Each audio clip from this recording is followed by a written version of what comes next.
Hello everyone, welcome to our channel. Telugu రాష్ట్రాలలో భారీగా కురుస్తున్నటువంటి వర్షాలు, రాయలసీమ తెలంగాణ జిల్లాలో విస్తరించిన నైరుతి రుతుపవనాలు వివరాల్లోకి వెళ్ళిన వాతావరణ పరిస్థితులు తెలుసుకునే ముందు మీరు మన ఛానల్ని సబ్స్క్రైబ్ చేయనట్లయితే వెంటనే సబ్స్క్రైబ్ చేయండి.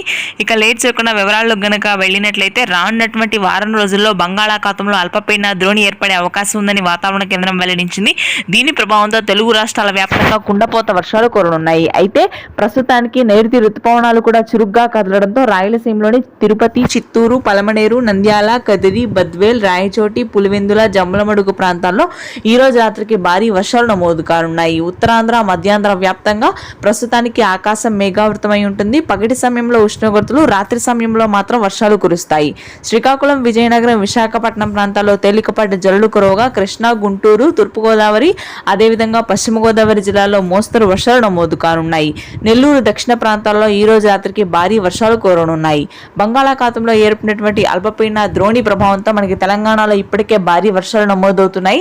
హైదరాబాద్ పరిసర ప్రాంతాలు, నిర్మల్, నిజామాబాద్, కరీంనగర్, వరంగల్, భద్రాద్రి కొత్తగూడెం, హైదరాబాద్లోని చాలా ప్రాంతాల్లో ఈ రోజు రాత్రికి వర్షాలు ఉంటాయి. Thank you.